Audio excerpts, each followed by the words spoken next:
Yo, start na tayo ng ating morning ride. Today is Saturday. Ano ba tayo? It's almost a week rest. So yung 100-day challenge natin failed miserably. So ano bang reason why it's failed miserably? Kasi I wasn't feeling well. Tinrangkaso tayo. Not because of fatigue and everything. It's just because of, I don't know if it's I think it's not trangkaso. It's just ano lang alam mo yung nilalagnat ka or something na basta masakit yung katawan mo because of siguro what happened na rin kasi I wasn't sleeping well during that time, and I was keep on thinking kasi nga because of medyo masyado nating dinamdam yung pagkawala ng isang alaga nating pusa ni Tina. So parang medyo tawag dyan, basta masyado tayong naapektuhan doon kung it triggered something. So I was not really well for 2-3 days, from Sunday, Monday, Tuesday, and then I decided to rest for the full week because kasi nga we're really not in the mood kasi basta for some reason na-trigger yung ating basta personal yung na-trigger yung na yan yun. But anyway, we are back. Kasama natin si Madam nasa likod. We are back. So failed miserably. Ang gagawin ko, we will go back to that challenge, yung 100-day challenge niyan, siguro next year na by January. So we will, para mawala yung mga holiday. Ayan si Madam, good morning. Para mawala yung mga holiday fats natin na na kinain ng Pasko. But for now,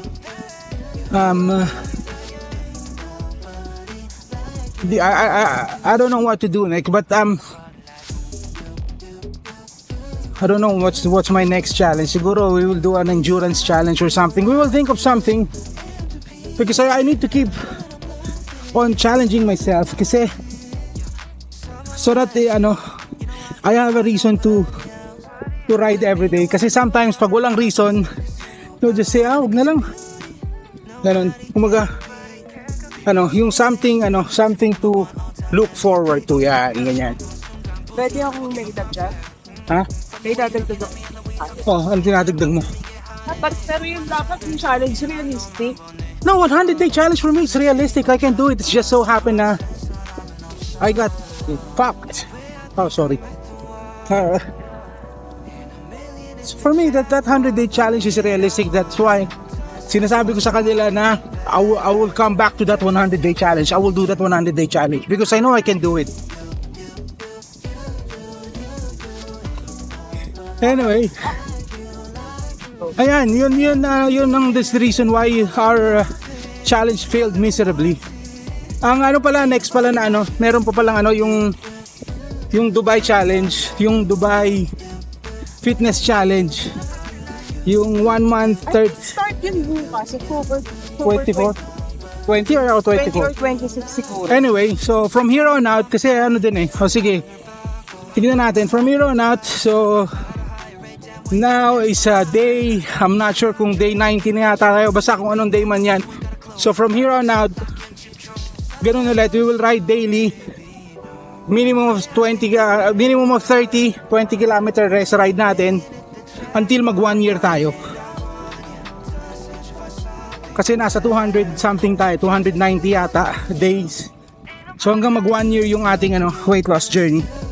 So yun na lang, it will coincide dun sa Dubai Fitness Challenge.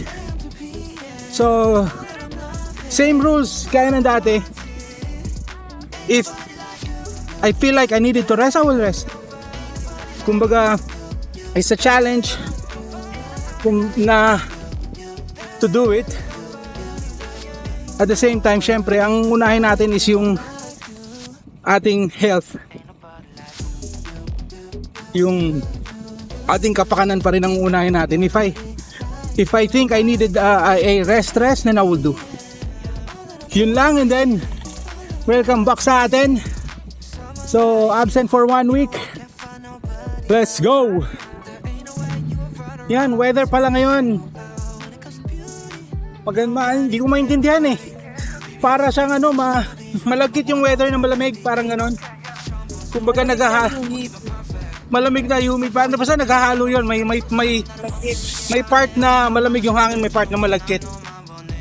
At saka it's 6:30 pero hindi pa lumalabas yung araw.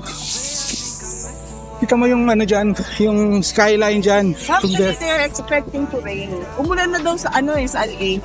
Oh, in some parts daw ng UAE umuulan. Actually, nabasa ko rin yan from 18 to 21 yata. Parang they're expecting rain. Ayun, labas pa yung buwan eh.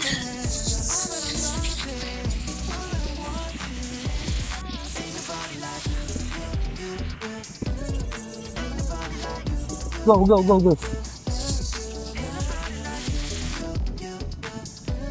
Ayan, medyo ako, gusto ko yung gandong weather kasi iba pa rin yung yung nafe-feel mo na pinapawisan ka eh. Kasi pag taglamig na hindi ka papawisan talaga kahit anong gawin mo. At yan, kahit pa paano, papawisan tayo. Namiss ko rin mag-bike ha. Kumbaga, anyway, it's a good thing na nagkaroon na rin tayo ng 1 week rest.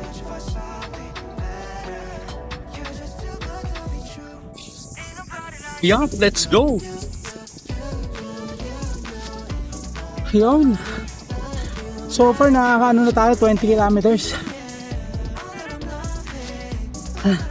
Mataas na rin yung araw. Biglang mainit na kagad. Although, hindi naman siya mainit. Kumbaga, ibig sabihin yung pag mataas na ganyan yung araw kahit hindi mainit kasi medyo presko naman yung hangin, ramdam mo pa rin, kumbaga nakakasunog pa rin ng balat yan. Wala yan, 20 kilometers tayo in 46 minutes. Medyo mahirap din yung matagal na hindi nagbabike. Kailangan parang nakakalimutan na nung katawan mo yung hirap. Parang 20 kilometers pa lang parang akala mo naka 40 na ako, parang ganyan. So kailangan lang natin i-remind si body, yung katawan natin na hindi yan mahirap. Hindi ka lang sanay. Yun, so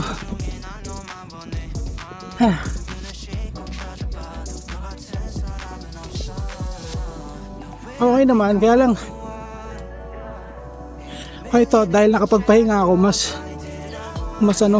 tawag dyan, mas fresh yung legs ko, pero ang bilis na sunog ng legs ko. Ang bilis na ngalay, may malaking pala to. May tawag dyan, yan dami. Mabilis na ngalay. Mabilis na ngalay yung legs ko. Imagine 1 week na walang ride, 6 days na walang ride, tapos ganyan pa rin. Kailangan lang natin i-remind yung legs natin na hindi nakakapagod yan. Anyway, kasi madam, nagpahinga. Sabi ko kasi sa kanya, nakalimutan na naman niya siguro kung paano mag-hydrate ng nakasakay sa bike. Kumistap na naman siya para uminom. Medyo mahina pa rin kasi yung katawan ko, parang medyo hindi pa fully recovered dahil matagal na walang activity, kaya naninibago yung katawan ko sa sabay biglang may activity na ganito. So hindi natin masyadong sasagarin ngayon, siguro mga 40 kilometers lang ulit.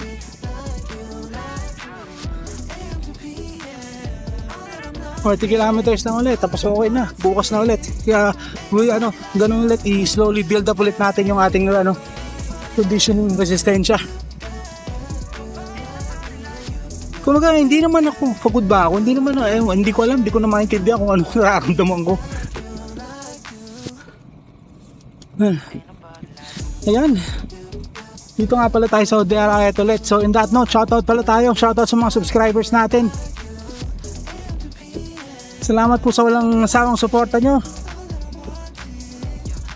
Sa mga new subscribers, maraming salamat po at welcome po. Sana po ay nag-e-enjoy kayo at may nakakapulutan kayong aral dito sa ating pinaggagawa.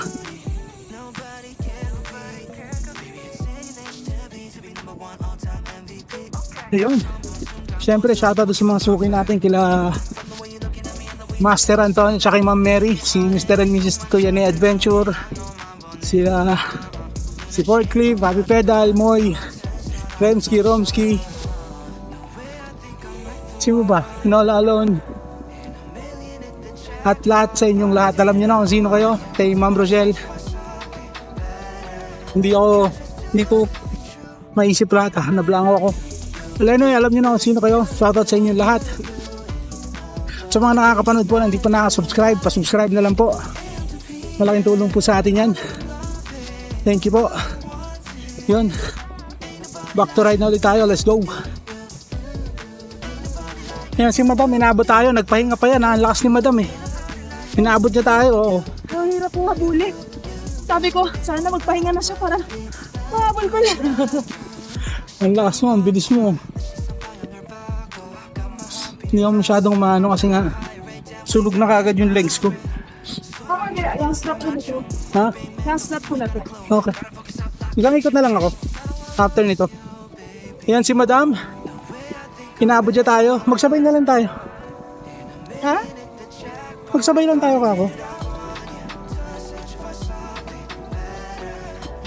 Manitega may kami. Let's go! Tiyo, mag-e-exit na rito si Madam. Hindi pa pala dito, bandaron pa. Kukuha kasi siya muna ng tubig. Madam, paalam pa na. Mauna ka. Papaalam na po ako.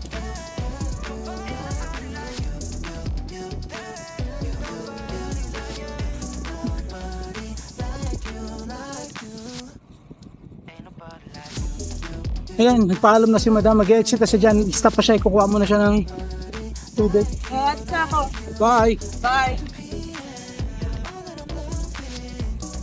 Kasi tayo mag-iisang ikot pa tayo. Hanin natin yung kukunin natin yung 40 kilometers. Depende.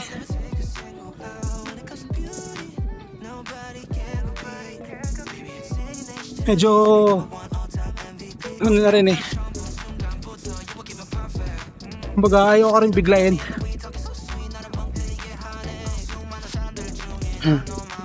Hirap po. Mahirap yung nababakante. Let's go! So ayan. Medyo suko na tayo. So we will stop at 30.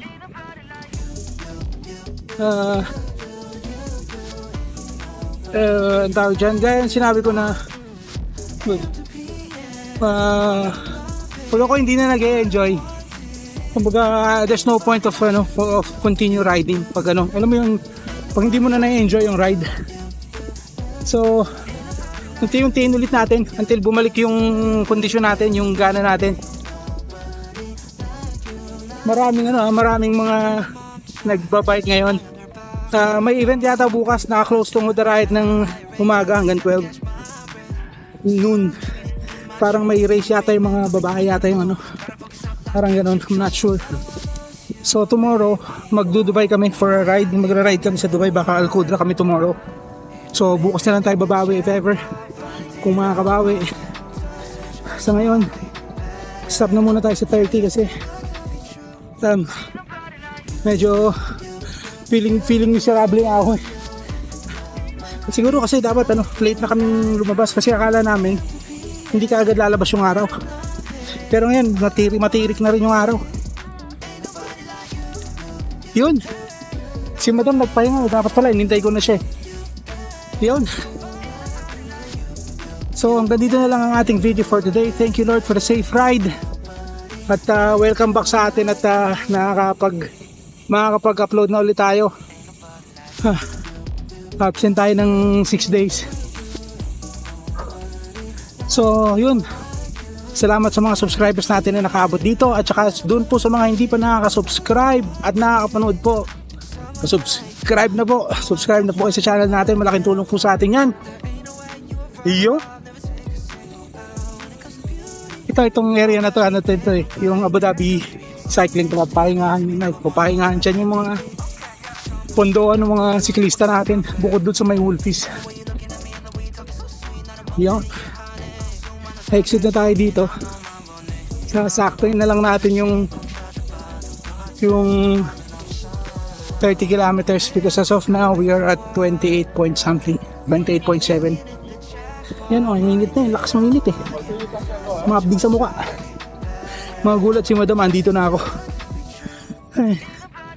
Naisip ko mag-isa pa, kaya lang naisip ko na is it worth doing it kung di ka na nag-enjoy. So there are times kasi na kailangan mong you need to push a little, dahil alam mong kahit nahihirapan ka, alam mo yun, enjoy. Yes, so yun, yung ganun eh. Pero yung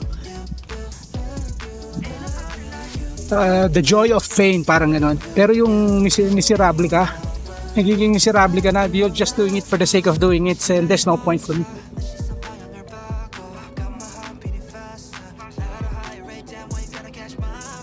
Busy dito, daming ginagawa.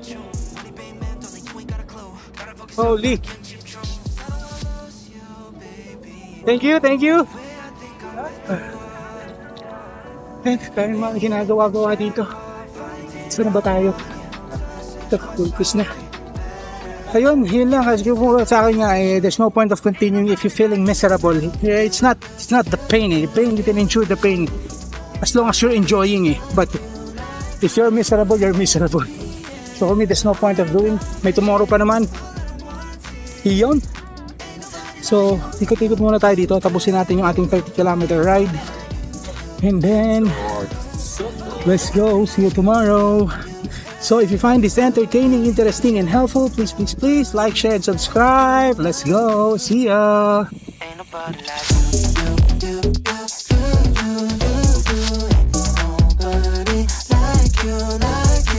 AM to PM, all that I'm loving, all that I'm wanting. Someone like you, you know I can't find nobody else. There ain't no way you would run her off, never take a single out. When it comes to beauty, nobody can compete. Baby, it's in your nature to be number one all-time MVP. 처음 본 순간부터 you were giving perfect.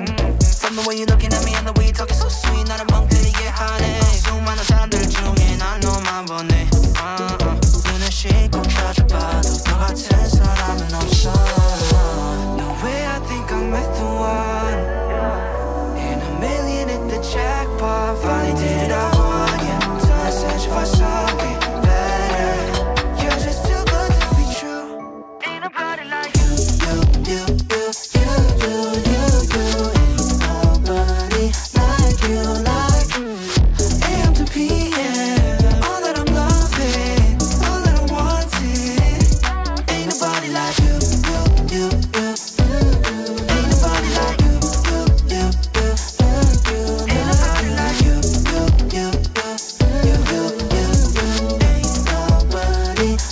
you, like you. 시간이 멈춰 내 시선 방향을 바꿔. Got my heart beating faster at a higher rate. Damn, why you gotta catch my breath.